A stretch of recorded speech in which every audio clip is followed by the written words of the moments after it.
សម្រាប់ប្រភេទលំហាត់ទាំងអស់នេះគាត់បើសិនជាគេឲ្យយើងកណនីចំនួនម៉ូលអ៊ីយ៉ុងនីមួយៗណាអញ្ចឹងឧទាហរណ៍ថាខ្ទង់កអញ្ចឹងមកនៅក្នុងខ្ទង់កហ្នឹងគេឲ្យចំនួនម៉ូលប៉ូតាស្យូមក្លរ៉ូមានចំនួន0.50ម៉ូលឬក៏0.5ម៉ូលអញ្ចឹងយើងដំបូងឡើយយើងយកវាមកសរសេរសមីការបំបែកជាអ៊ីយ៉ុងសិនមកហ្នឹងយើងហៅថាសមីការអ៊ីយ៉ុងកម្មអញ្ចឹងហើយបន្ទាប់មកយើងមើលតាមរយៈសមីការយើងឃើញថាចំនួនម៉ូលរបស់ប៉ូតាស្យូមនឹងអ៊ីយ៉ុងប៉ូតាស្យូមស្មើនឹងចំនួនម៉ូលរបស់ប៉ូតាស្យូមក្លរ៉ូដែលមានតម្លៃរបស់វាស្មើនឹង0.5ម៉ូលអញ្ចឹងណាហើយអ៊ីយ៉ុងខ្លងអញ្ចឹងដោយសារមេគុណវាស្មើគ្នា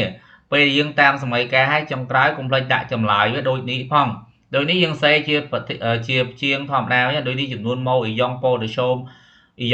ស្មើប៉ុណ្ណឹងចំនួនម៉ូលអ៊ីយ៉ុងខ្លគឺស្មើប៉ុណ្ណឹងបន្ទាប់ពីចឹងហើយយើងទៅធ្វើខទៀតធ្វើលំនាំដូចគ្នាមែនទេមានខុសគ្នាណាគុណខុសតាធាតុគីមីហើយនឹងមេគុណវាតាយើងមើលតម្លៃវាណាគេឲ្យមកកាល់ស្យូមក្លរ៉ូវាមានចំនួន0.25ម៉ូលបើយើងសរសេរសមីការអ៊ីយ៉ុងកម្មវាបំបែកបានទៅជាកាល់ស្យូម2បូកនឹងក្លបាទអ៊ីយ៉ុងក្លតែក្លមានមេគុណ2វិញដូចយើងថ្លឹងសមីការដែរតែមានខុសគ្នាណាដូចថ្លឹងសមីការអញ្ចឹងហើយយើងអនុវត្តតាមសមីការទៀតមកបើចំនួនម៉ូលវាស្មើគ្នាអញ្ចឹងម៉ូលវាស្មើគ្នាតែមេគុណនៅក្នុងសមីការមើលក្លដោយសារក្លមានមេគុណ2អញ្ចឹងគុណនឹង2ទៅវាមាន0.50ម៉ូលអញ្ចឹងចុងក្រោយយើងកុំភ្លេចដាក់ដូចនេះមកវិញបាទណាគុណកុំភ្លេចដាក់ដូចនេះមកវិញហើយគុណសរុបចូលគ្នាអស់មកវិញមកនេះឃើញទេសរសេរជាទម្រង់រួមគ្នាហើយចឹងមកប៉ុន្តែរឿងដែលពិបាកឲ្យគុណយល់បន្តិចរឿងរបស់ខ្ទង់កោគុណខ្ទង់កោនេះនិយាយរឿង 1.25 ម៉ូលនៃអាស៊ីតក្លរីត្រិកចឹងបើសិនជាកាលណាយើងនិយាយរឿងសូលឺសុងអាស៊ីតក្លរីត្រិក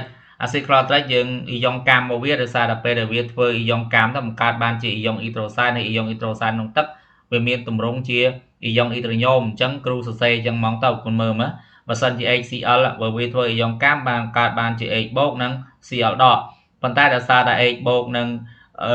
H បូកនឹងទឹកផ្សំគ្នាបង្កើតបាន H បើបូកអញ្ចឹងយើងសរុបជារួមមកវិញយើងថា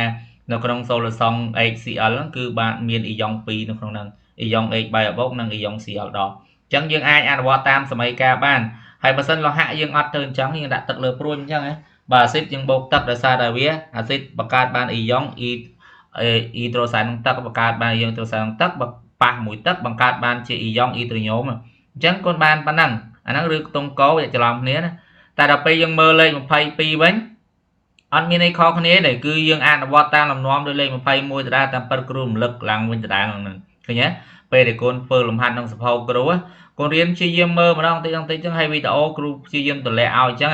កូនមើលយកមកដាក់មកមើលវិញមើលមិនដែរឃើញទេនៅពេលដែលយើងសរសេរសមីកាយព្យាយាមមើលថាឥឡូវគេឲ្យមកមានក្រាមនៃអាលុយមីញ៉ុមសុលផាតអញ្ចឹងកន្លែងហ្នឹងគឺយើងយកវាទៅធ្វើអ៊ីយ៉ុងកម្មសិនដល់ពេលដែលកូនអាចយកទៅធ្វើអ៊ីយ៉ុងកម្មយើងបំបែកបានជាអ៊ីយ៉ុងឃើញទេបំបែកបានជាទម្រង់នៃអ៊ីយ៉ុងហើយដល់ពេលហើយយើងកណនីតាមសមីការដដែលដោយសារតែបំរាប់គេឲ្យមកជាចំនួនម៉ូលប៉ុន្តែបើសិនជាបំរាប់គេមិនមែនឲ្យជាចំនួនម៉ូលយើងអត់តាមសមីការយើងអត់តាមសមីការហ្មងឯគុណអញ្ចឹងយើងទៅរកម៉ូលឲ្យអស់ចាំយកមកតាមសមីការប៉ុន្តែដោយសារលំហាត់លេខ21 22នេះគុណឃើញទេជាទូទៅគេឲ្យចំនួនម៉ូលមកស្រាប់អញ្ចឹងព្យាយាមសរសេរម្ដងទីឲ្យដាក់ម៉ូលលើគេផងបាទហើយនៅក្នុងនេះមើលលេខណាដូចជាចម្លើយខ្លះក្នុងសភៅគ្រូក៏សុំទោសដែរដោយសារតែចម្លើយខ្លះក្នុងសភៅអាចខុសប៉ុន្តែកូនព្យាយាមគិតលេខឲ្យត្រូវមានទំនុកចិត្តលើខ្លួនឯងបើគុណកណនីទៅឃើញគ្រូខុសជួយកែផងកន្លែងហ្នឹងប៉ុន្តែសំណួរលេខ22គេបន្ថែមទៅលើគេគុណចំនួនម៉ូលអ៊ីយ៉ុងសរុបអញ្ចឹងគេបូកម៉ូលរបស់អ៊ីយ៉ុងហ្នឹងចូលគ្នាអស់ពេលដែលគេបូកម៉ូលអ៊ីយ៉ុងចូលគ្នាអញ្ចឹងបានម៉ូលអ៊ីយ៉ុងសរុបគឺបានប៉ុណ្ណឹងគុណបាទឥឡូវយើងសាកទៅមើលខ្ទង់ខហើយបើសិនសំណួរហ្នឹងគេអត់មានឲ្យសរុបម៉ូលអ៊ីយ៉ុងកុំសរុបគុណមើលផងទីប្រធានគ្រូគេអត់ឲ្យខ្ញុំសរុបខ្ញុំសរុបអស់លេងបាទមើលប្រធានគេគុណក្នុង22គេឲ្យយើងកណនីចំនួនម៉ូលអ៊ីយ៉ុងនីមួយនិងចំនួនម៉ូលអ៊ីយ៉ុងសរុបហើយអាស៊ីតសូលហ្វូរិកហ្នឹងគឺជា D protic acid អញ្ចឹងវាមានប្រូតុង2ឃើញអក្សរ H វា2គាត់អក្សរ H វា2